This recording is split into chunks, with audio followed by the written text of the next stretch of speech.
All right, welcome to the deep dive. Today we're going to be putting on our, well, I guess our togas and sandals, and we're going to be looking at some very fundamental questions that ancient philosophers had about what it means to be human and in control of our actions. And we're going to be diving deep into freedom and determinism. We're going to be exploring how thinkers like Aristotle and even all the way up to Plotinus wrestled with these ideas. And for this deep dive, we are going to be using the Stanford Encyclopedia of Philosophy's entry on ancient theories of freedom and determinism. So for you, the learner, this means that we're going to be going through these ancient debates, and hopefully you'll get a clearer understanding about your own personal choices, the responsibility that comes with those, and whether the future is, fixed or if it's open to change. Yeah. Before we jump in, I think it's important to remember that when these ancient thinkers were thinking about these questions, they weren't exactly thinking about them in the same way that we think about them today when we talk about free will versus determinism, which often centers around the idea of causal determinism, which is this idea that every event is caused by a chain of prior events. But their inquiries were much broader than that. They were thinking about what it even means to be an effective agent, someone who can act on their intentions. And they were really engaged with something called logical determinism. Right. So basically they were wrestling with these two core questions. First, effective agency. Can we truly act on our desires and intentions? Like, is the future open to change? The second question being moral responsibility. When are we justified in praising or blaming, rewarding or punishing someone for what they do? And that kind of brings up this question. Are we truly the originators of our actions, or are we just kind of playing out a script that's already written? Right, right. Okay, so let's start with logical determinism. Now, this often begins with this idea called the principle of bivalence, the idea that any statement is either true or false. So, that seems pretty straightforward, right? Yeah, but when you apply that to statements about the future, it gets really interesting. Yeah. That leads to the fatalist argument. Imagine this. If a statement about a future event, like let's say there will be a sea battle tomorrow, if that statement has always been true, even yesterday, then that future event seems somehow necessary and unavoidable. If it was always true, how could it not happen? And this line of thinking suggests that any deliberation or planning on our part becomes totally pointless. Right, it's like saying, well, if it's already set that I'm going to ace that presentation next week, why even bother preparing, right? Yeah. It doesn't really matter what I do. Right, like you said, we're talking about Aristotle's famous example, Oh. a sea battle tomorrow. And Aristotle found this conclusion, that our deliberations are pointless, very unsatisfying. He thought that just didn't seem right. So his response was to challenge whether this principle of bivalence, this idea that every statement is either true or false, universally applies to future contingent events, things that might or might not happen. His argument was basically that before such an event takes place, before it actually happens, a statement about it is neither definitely true nor definitely false. So the truth value is only determined once the event either occurs or doesn't occur. I see. So you're saying that before that presentation next week actually happens, the statement I'm going to ace that presentation isn't set in stone yet. It's kind of in this weird limbo state where it depends on, my preparation, my audience's reaction, all these different factors. Only after the presentation can we say definitively whether that statement was true or false. Exactly. And Epicurus, he took a similar path. He also rejected the principle of bivalence for future events, but he went even further. He questioned the law of excluded middle. The principle that says for any statement P, either P or not P, must be true. He was concerned that if P or not P was always true for future events, it would imply that one of those possibilities was already determined, leading back to this idea of necessity. Okay, so while Aristotle was okay with saying either there will be a sea battle tomorrow or there won't be, Yeah. he didn't think one of those options was already locked in. Epicurus, on the other hand, seemed to question even the truthfulness of that either statement when it comes to the future. Exactly. Now, another interesting figure was Carneades. He actually accepted the principle of bivalence. So he agreed that statements about the future are either true or false. However, he rejected the idea that just because a statement about the future has been true from eternity, that means that that future event is therefore necessary. Okay, so help me understand that. So basically, he drew a distinction between the truth maker of a statement and the cause of an event. Okay, so what's the difference there? So think about it like this. If it's true that you're going to recover from an illness, the truth maker for that statement is your actual recovery. But the eternal truth of that statement doesn't cause you recovery. Right. The cause of your recovery would be the medicine you take, your body's natural healing process, the care that you receive your actions, and external factors. So Carneades is arguing that the truth of a future statement simply reflects how things will turn out. It doesn't force the future to unfold in that way. It's like, like a movie script. The script might say that the hero is going to win in the end, but that doesn't mean that the script is what causes the hero to win.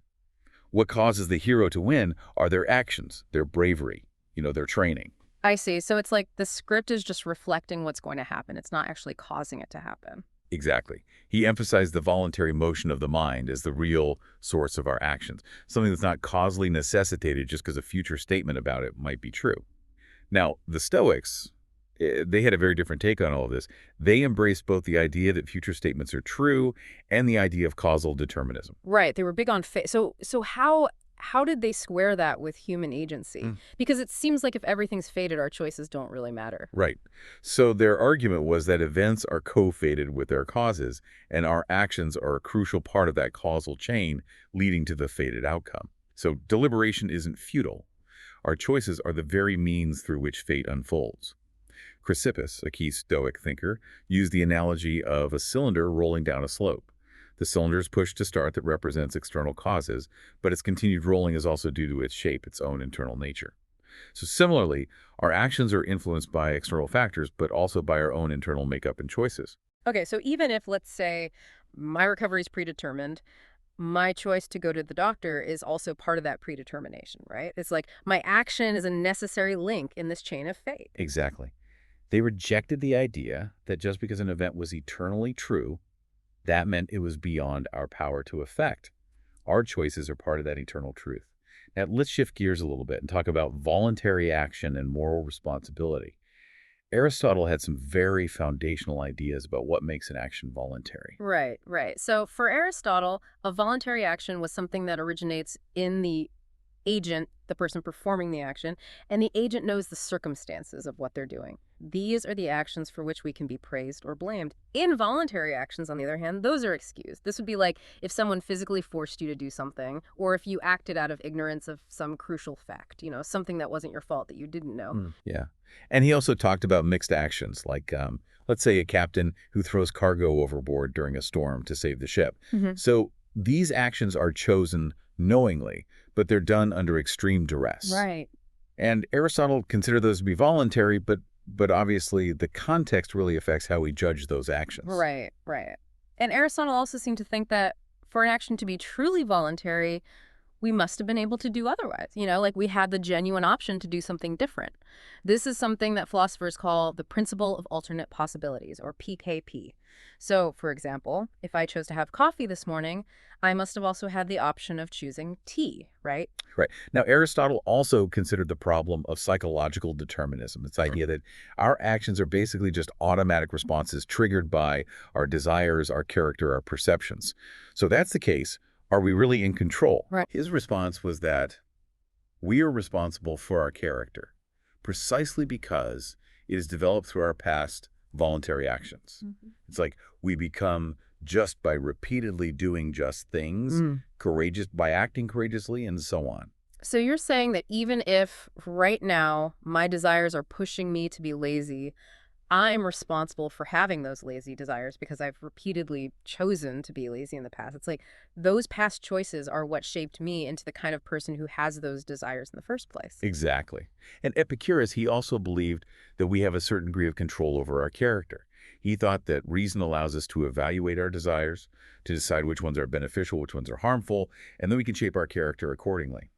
He also had a pretty interesting argument against denying responsibility altogether. He argued that it's self-refuting. Okay. Think about it. If you're arguing that no one is responsible for their actions, you're assuming that your opponent, the person you're arguing with, is capable of understanding your argument and responding rationally. Right. So you're kind of implying that they do have some control over their reasoning. Exactly. Now, to address the problem of causal determinism, Epicurus introduced this rather famous idea of the swerve. This is a spontaneous, unpredictable deviation in the trajectory of atoms. Lucretius, who was a follower of Epicurus, argued that this swerve was essential to explain how living beings, including humans, can act freely. It provided this internal source of motion that wasn't entirely dictated by the deterministic chain of atomic collisions. Okay, so the atomic swerve. I mean, that sounds like a very specific and maybe a little bit strange solution. What was he trying to achieve with that? Well, the exact role of the swerve is still debated by scholars today, but one interpretation is that it was meant to introduce this element of indeterminacy at the most fundamental level of reality. This would break the chain of causal necessity and allow for the possibility of alternative actions. Another interpretation is that it wasn't so much about individual choices in the moment, but rather about allowing for the formation of character and the emergence of a self that isn't completely determined by external forces. Right. So it's like, on one hand, it could be about creating some space for genuine choice, but on the other hand, it could also be about the long-term development of a self that has some autonomy, right? Yeah, and there's even the idea that it was meant to undermine the logical determinism tied to the strict necessity of atomic movements. However, the efficacy of the swerve is a point of contention. Critics question whether a random subatomic event can really give rise to the kinds of deliberate, willed actions that we associate with freedom. Right. It's hard to see how a random atomic swerve could lead to something like, me deciding what career path to pursue or what book to read next. Exactly. Now, going back to the Stoics, they had a very particular understanding of what is up to us, which was central to their philosophy. They believe that what's truly within our power is our assent to impressions, basically our judgment about whether a perception or thought is true or good. This act of assent triggers our impulses and leads to our actions. Now, importantly, as we mentioned before, the Stoics rejected the principle of alternate possibilities. Okay, so they didn't think we need to have been able to do otherwise in order for our actions to be considered free. Right. They argued that virtue is a stable disposition of the soul, and a truly virtuous person, guided by reason, might be incapable of acting wrongly. In all of the situations, it's like they couldn't even imagine themselves doing the wrong thing. The Stoics believed that causal determinism, as they understood it, was entirely compatible with moral responsibility, because the origin of our actions lies within us, in that act of assent.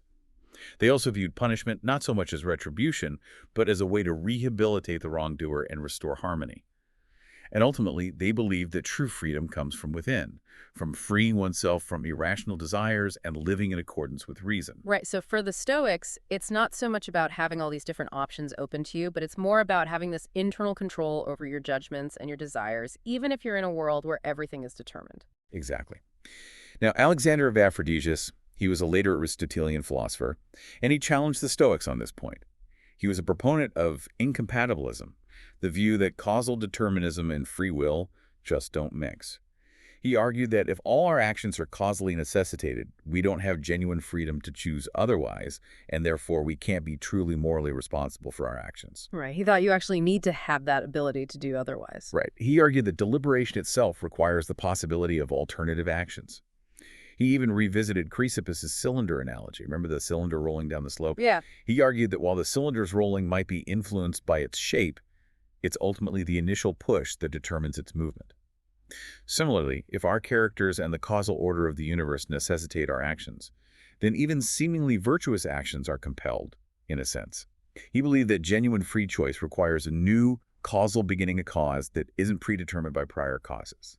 I see. So he's saying it can't just be the predictable outcome of a chain of events, even if it seems like it's in line with my character. There has to be this real point where I could have gone either way. Exactly. And finally, we come to Plotinus, a key figure in Neoplatonism. He was very much influenced by Plato, but he also engaged with Stoic ideas. For Plotinus, freedom is about mastery, the power to attain what is truly good. He actually agreed with the Stoics in rejecting the principle of alternate possibilities. He believed that when our reason is properly aligned with the good, when we understand what is best, we become incapable of choosing otherwise. Okay, so in a way, he's saying we're free from even having to make a choice because we're so perfectly aligned with what's good. Exactly. True freedom for him is this ethical ideal, a state of rational self-governance that we achieve through wisdom. However, Plotinus differed from the Stoics when it came to understanding fate and the cause of evil. He emphasized the distinctness of individual human minds, he saw them as self-moving principles, and he rejected the idea that a divine power directly causes evil. Plotinus viewed wrongdoing as essentially involuntary, stemming from ignorance, of turning away from the good.